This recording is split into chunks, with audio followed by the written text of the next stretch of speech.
Video we are going to learn about data warehouse components in the subject of data warehouse and data mining.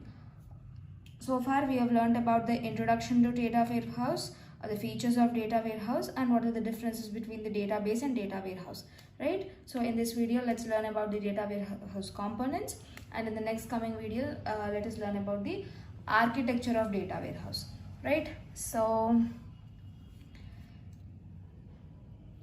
the entire diagram which you are seeing here will describe about all the components which are present in the data warehouse. So I will be explaining about each and everything in detail. You have three main components: source data, management and control, and information delivery. And source data and management and control. So under these also you have some more components still, right? So I will explain about each and everything. So first let me revise what is the definition of data warehouse. In data warehouse we integrate all the data related to the related from different sources. We integrate all the data, and that data is used for analysis purpose, right? So it is very important that you will be understanding this part. In data warehouse we will be integrating data from different sources, right? So let us now see what are the different types of sources we have. Source data, and again under source data we have different types. Let us see what are those. The first one is production data.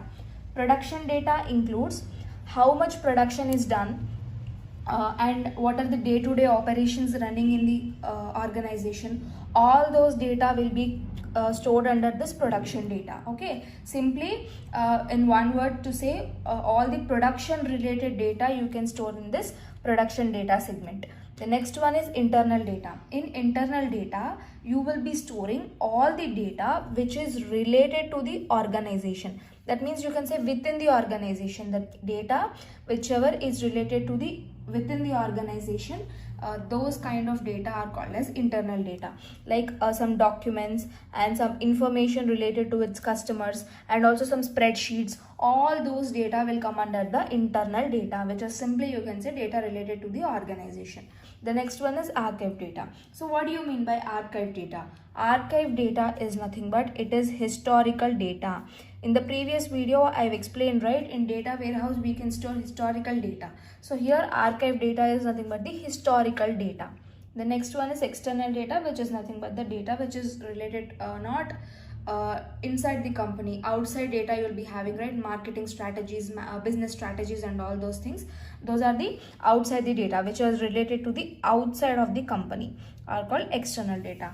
Done. So now all these four types: production data, internal data, archive data and external data, all these four types are now loaded, are now done data staging we do. What do you mean by data staging? In data staging what we do is we will be loading all these data, all these four types of data we will be loading here, and that loading operation is performed in three phases: ETL you can say, which means extract, transform and load.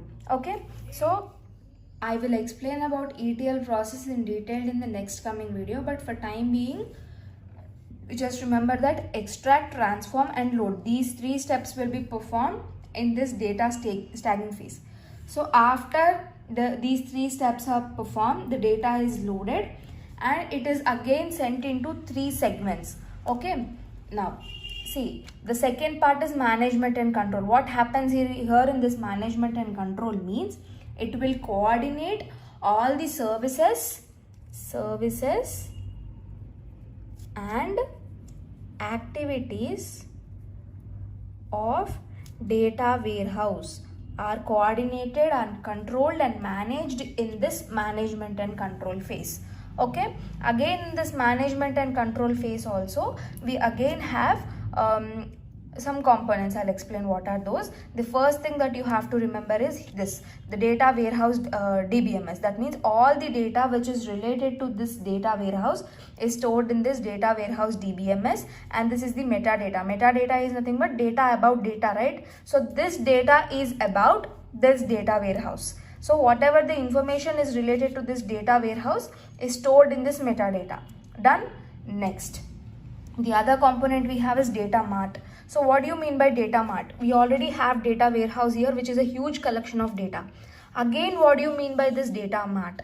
Which means some department related to this data warehouse. This data warehouse will have different departments, right? Sales, production, marketing, advertisement, distribution, all different departments it has, right? So each and every department related information is stored in a separate data mart. Okay, data mart will contain department wise information related to this data warehouse. Done. The next we have is multi-dimensional DBMS, which will analyze the data from all the dimensions, and this data is mainly used for analysis purpose. Right, so under management and control we again have three segments, and whatever the data is loaded, whatever the data tagging operation, we perform data tagging operation on all these four things, right? So whatever the data is produced as a result of data tagging, this is distributed to all these three components again. Okay, now after this what happens is, and here we have data storage, which is nothing but which is used to store all the data related to this data warehouse. Okay, now after multi-dimensional DBMS, data warehouse, data, after all this what happens is information delivery. So whatever the information that we got, that will be delivered. And again here we have data mining, OLAP and report query, which means that whatever the data is produced as an output of this, whatever the information is produced as an output of this, that on that data you can perform mining operation. On that data you can perform OLAP, which is nothing but analytical. That means you can analyze the data, and also you can report the queries. If you are having any queries, you can write a complete report about those queries. Okay, so simply we can say these three are the operations that you perform on the data which you get here. Okay, so this is all about data warehouse components. We have production data, internal data, archive data, external data, data tagging, data warehouse DBMS, metadata, data mart, multi-dimensional DBMS. These three things will come under this management and control part, right? So these are the different components that we have in our data warehouse. So that's all for this video. I think I hope the video you understood whatever I've explained in this video. If yes, hit the like button and also share it with your friends. If you have not yet subscribed to my channel, do subscribe and also share it with your friends so that it will be useful for your friends as well. And I would also like to take video recommendations from you guys about what videos I have to make next, and let me also know whether you guys are able to understand whatever I'm explaining or not in the comment section. Right, and if you want to contact me, I'll give you my contact details and description. You can contact me through my Instagram or through my Gmail. I'll also give you the playlist of the entire DWDM subject so that you can have access to the playlist if you're having exams or if you really want to know about the subject. And thank you for watching the video. Let's meet up soon in the next video.